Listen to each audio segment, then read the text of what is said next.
Hello friends, this is S.R. Walia and today we discuss about a poem My Mother at 66 written by Kamla Das. Kamla Das was born in Malabar, Kerala in 1934. कमला दास जिनका जन्म हुआ था मालाबार केरला में 1934 में and she died 2009 और उनकी मृत्यु हुई थी 2009 में. Recognized as one of India's foremost poets. कमला दास को इंडिया के अग्रणी कवियों के रूप में जाना जाता है. Her work are known for their originality and versatility. उनके जो वर्क हैं वो उनकी मौलिकता के लिए और बहुमुखी प्रतिभा के लिए जाने जाते हैं. Kamala Das has published many novels and short story in English and Malayalam under the name Madhavika Kutty. Kamala दास ने बहुत से नॉवल और शॉर्ट स्टोरी इंग्लिश में भी लिखी हैं और एक अन्य भाषा मलयालम में लिखी हैं और मलयालम के अंदर इनका एक पेन नेम प्रसिद्ध है. इनको माधविका कुट्टी के नाम से जाना जाता है. तो स्टूडेंट्स, ये सबसे इम्पोर्टेंट इनका जो पेन नेम माधविका कुट्टी, काफ़ी बच्चे कंफ्यूज हो जाते हैं और एग्ज़ाम में घुमाकर भी पूछ लिया जाता है बच्चों को कंफ्यूज करने के लिए. तो ये थोड़ा रिमाइंड रखिएगा. इनका पेन नेम है माधविका कुट्टी. शी वॉन केरला साहित्य अकेडमी अवार्ड एंड साहित्य अकेडमी अवार्ड.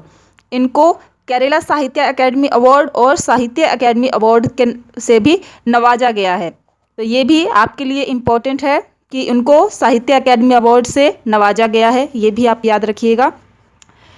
चलिए तो अब डिस्कस करते हैं poem my mother eight 66. This poem is based on mother daughter relationship. जो ये पोइम है वो एक मदर और डॉटर, एक माँ और बेटी की रिलेशनशिप पर आधारित है. And this poem talks about ageing and controlled emotions. और जो ये पोइम है वो बढ़ती हुई एज के बारे में हमें बताती है. उसकी माँ की जो एज है वो दिन प्रतिदिन बढ़ रही है और कंट्रोल्ड इमोशंस. और जो पोइटेस है वो अपने इमोशंस को पूरी पोइम के दौरान, पूरी पोइम के ड्यूरेशन कैसे वो अपने इमोशंस को कंट्रोल रखती है, अपनी माँ के आगे शो नहीं करती, इसके बारे में भी हमें यहाँ पर बताया गया है. इस पोइम को फ्री वर्स स्टाइल में लिखा गया है और कुछ फिगर ऑफ स्पीच भी यूज़ किए गए हैं. जैसे जैसे हम पोइम को पढ़ेंगे वैसे वैसे मैं साथ ही साथ आपको फिगर ऑफ स्पीच भी बताती रहूँगी. तो थोड़ा ध्यान से पढ़िएगा और इस वीडियो को पूरा लास्ट तक देखिएगा. एक बार अच्छे से समझने के बाद आपको दूसरा कोई वीडियो देखने की ज़रूरत ही नहीं पड़ेगी. इसमें line to line explanation, figure of speech और टोटल ऑल चीज़ें आपको बताई जाएगी जो आपको अच्छे से समझ में आएगी. Let's see the text. Driving from my parents' home to Cochin last Friday morning. यहाँ पर जो पोइटेस है कमला दास, वो अपने खुद की जीवन की घटना बता रही है. ये उनकी खुद की रियलिटी घटना है.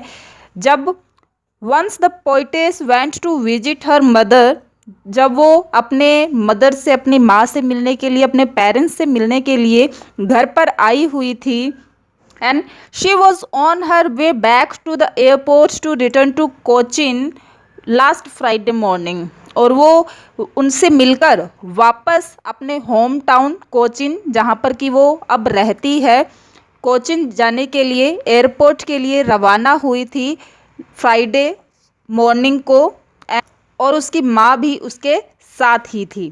तो जो पोइटेस कहती है कि driving from my parents home to Cochin last Friday morning, कि मैं अपने पेरेंट्स के घर से उनसे मिलकर शुक्रवार सुबह कोचिन के लिए रवाना हुई. आई सा my mother beside me, dose open mouth, her face ashen like that of A corpse. I saw my mother beside me means she looked at her mother who was seated beside her in the car. कि उसने अपनी माँ को देखा जो कि car में उसके साथ ही सीट पर बैठी हुई थी. Her mother had dozed off to sleep. उसकी जो माँ है वो उनको नींद आ गई थी, वो झपकी ले रही थी नींद की. ओपन माउथ उनका जो माउथ है, हर माउथ वॉज ओपन, उनका जो माउथ था, मुंह खुला हुआ था थोड़ा। Her face ashen like that of a corpse, her face, उनका जो चेहरा था, her ageing face was smoky in colour like ash, यानी कि उनका जो चेहरा था वो बिल्कुल एक ऐश की तरह, एक राख की तरह बिल्कुल स्मोकी सा दिखाई दे रहा था। यानी कि एशन, एशन बोला गया है, बिल्कुल पेल, पीले से फेस के लिए उनके फेस पर झुर्रियाँ बनी हुई है। जैसे कि आप देखते हो कि कोई भी शख्स जो 60+ एज का हो जाता है तो उसके फेस पर वो शाइनिंग नहीं रहती, वो रेडियंस नहीं रहता और उसके चेहरे पर झुर्रियाँ हो जाती है, वो बिल्कुल डल सा फेस उसका दिखाई देने लगता है। और जो पोइटेस है उन्होंने अपनी माँ के ऐसे चेहरे को, अपनी माँ के इस पैल से, डल से चेहरे को कंपेयर किया है like that of a corpse. Corpse means here a dead body, कि मतलब उनकी जो चेहरा था जो कि बिल्कुल पीला पड़ चुका था, रिंकल्स थे चेहरे पे, बिल्कुल डल हो गया था। शी रिसेम्ब्ल्ड ए डेड बॉडी, वो बिल्कुल एक डेड बॉडी की तरह दिखाई दे रही थी, बिल्कुल एक डेड बॉडी की तरह लग रही थी। यहाँ पर पोइटेस ने सिमली फिगर ऑफ स्पीच का यूज़ किया है। Her face ashen like that of a corpse, ये एक सिमली का यूज़ यहाँ पर हुआ है। And realised with pain that she was as old as she looked, जो पोइटेस है वो ये महसूस कर पा रही थी और वो मन ही मन बहुत दुखी हो रही थी, बहुत पेनफुल थी कि that she was as old as she looked, कि उसकी जो माँ है वो जितनी दिखाई देती है उतनी बूढ़ी वो अब हो चुकी है। मीन्स उसके माँ के चेहरे पर रिंकल्स दिखाई देते हैं, उसका जो फेस है बहुत एजिंग सा, बहुत पेल, बहुत डार्क और बिल्कुल रेडियंस नहीं है, बिल्कुल शाइनिंग नहीं है उसके फेस पर, बिल्कुल डल सा, एक क्रॉप्स, एक डेड बॉडी की तरह दिखाई दे रहा है और वो रियल में बहुत बूढ़ी हो चुकी हैं कि उसे तो ये भी कन्फर्म नहीं है कि she would be able to meet her mother again और नॉट, कि वो जब दोबारा वापस लौट कर आएगी तो वो अपनी माँ से मिल भी पाएगी या नहीं। तो इन्हीं ख्यालों में वो खोई रहती है और but soon put that thought away, लेकिन जल्दी ही अपने इन ख्यालों से बाहर आने के लिए, अपने इस सोच से वो बाहर आने के लिए, एंड लुक इट आउट, वो बाहर की तरफ देखती हैं। In order to come out of the gloom the poet shifted her glance and looked out of the car's window, मतलब जो पोइटेस है वो अपने इन जो ये दुख भरे उसके मन में जो ख्याल आ रहे थे, जो ये सोच विचार चल रहा था, इस विचार से बाहर आने के लिए the poet shifted her glance, वो अपनी जो दृष्टि है वो शिफ्ट कर लेती है, बदल लेती है, अपना ध्यान वो हटा लेती है वहाँ से, and looked out of the car's window, और वो कार की खिड़की से बाहर की तरफ देखने लग जाती है। Looked out at young trees sprinting.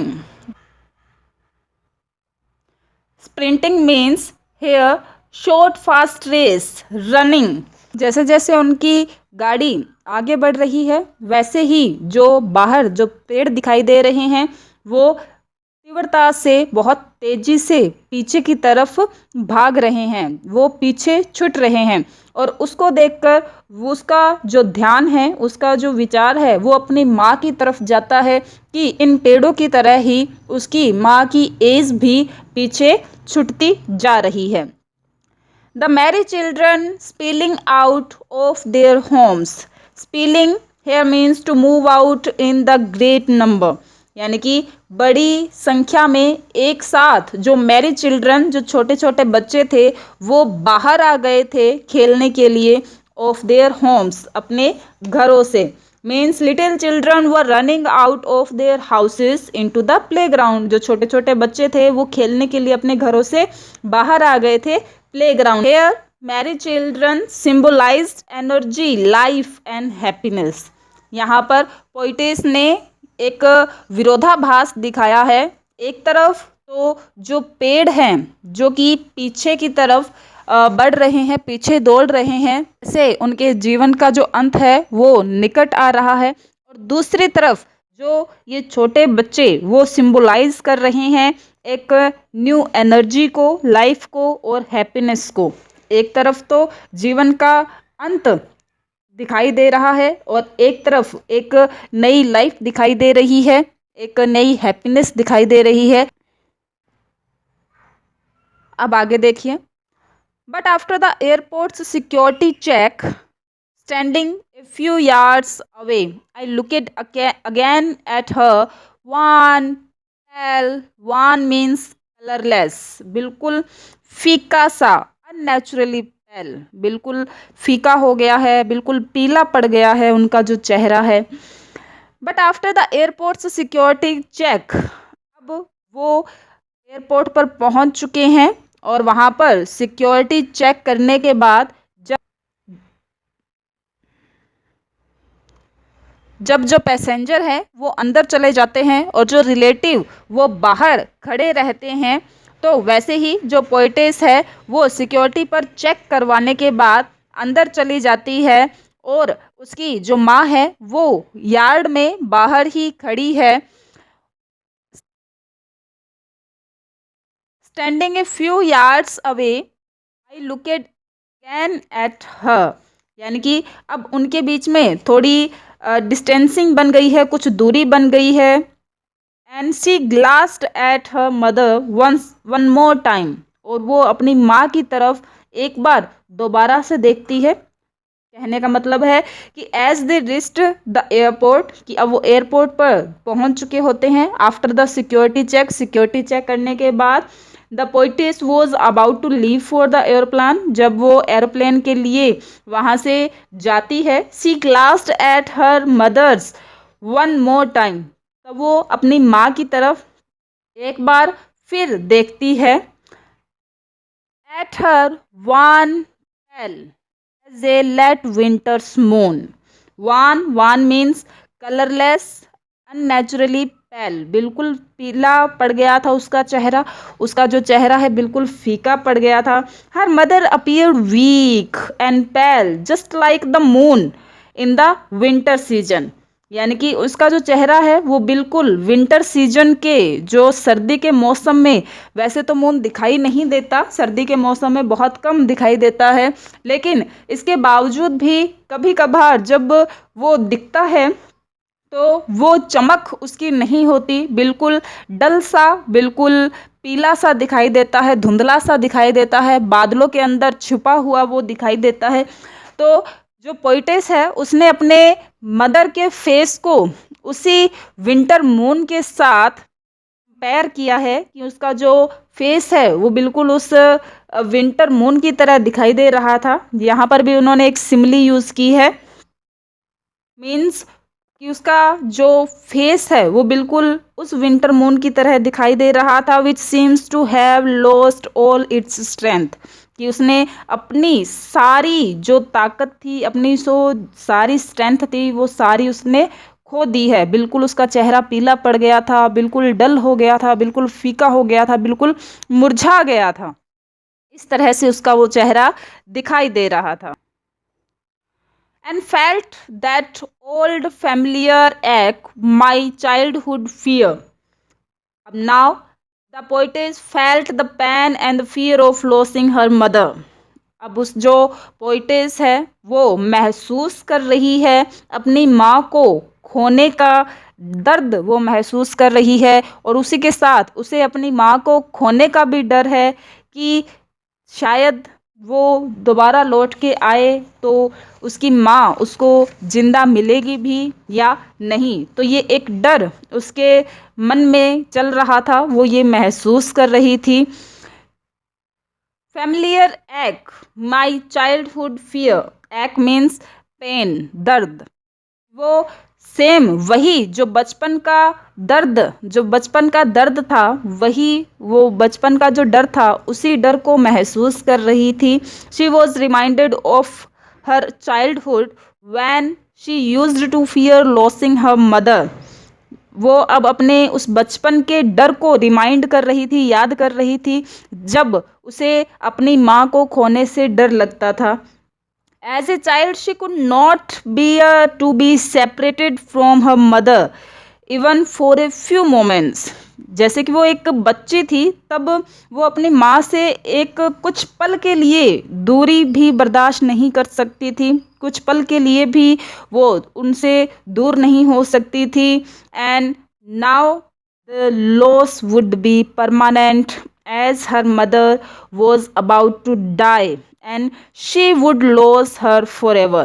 लेकिन आज जो लॉस था वो परमानेंट भी हो सकता था, वो अपनी माँ को पूरी तरह से खो सकती थी, वो अपनी माँ को हमेशा के लिए खो सकती थी, यहाँ तक कि वो उसकी माँ है वो मृत्यु को भी प्राप्त हो सकती थी। तो ये जो डर था वो उसके दिलो दिमाग में बैठ गया था और वो उसको बहुत ज़्यादा दर्द दे रहा था, बहुत ज़्यादा पेन दे रहा था।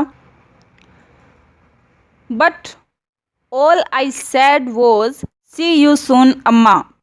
All I did was smile and smile and smile. लेकिन मैंने अपनी माँ से कहा कि सी यू सून अम्मा।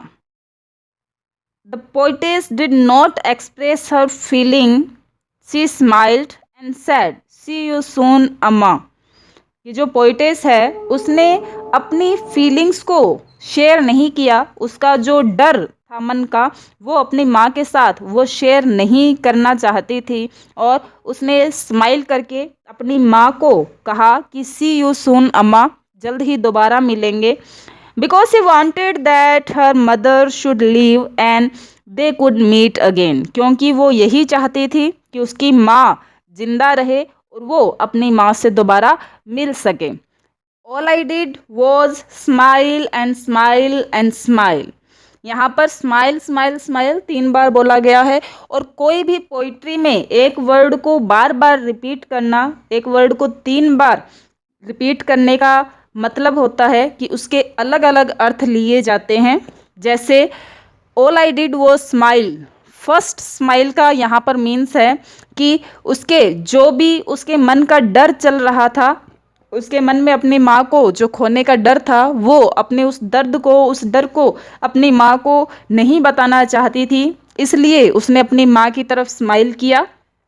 एंड स्माइल, दूसरी स्माइल का यहाँ पर अर्थ है कि वो वहाँ से अपनी माँ को कुछ समय के लिए छोड़कर जा रही थी, उनसे विदा ले रही थी और इसीलिए उसने उनकी तरफ स्माइल किया, मुस्कुराया।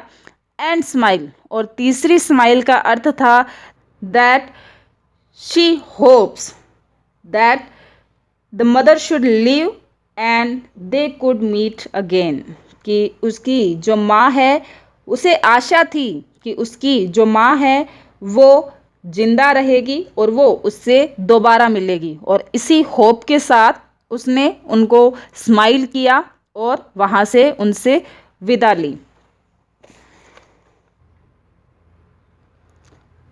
जो ये 3 बार स्माइल वर्ड यहाँ पर यूज़ हुए हैं, smile and smile and smile, यहाँ पर एनाफेरा का यूज़ हुआ है, मीन्स एक ही वर्ड के अलग अलग अर्थ यहाँ पर निकलते हैं। आज की वीडियो में बस इतना ही। अगर आपने मेरे चैनल को सब्सक्राइब नहीं किया है तो please subscribe the channel, and अगर आपको वीडियो पसंद आई हो तो लाइक कीजिए, शेयर कीजिए। मिलते हैं फिर से एक नए वीडियो के साथ, तब तक stay home, stay safe. Thank you.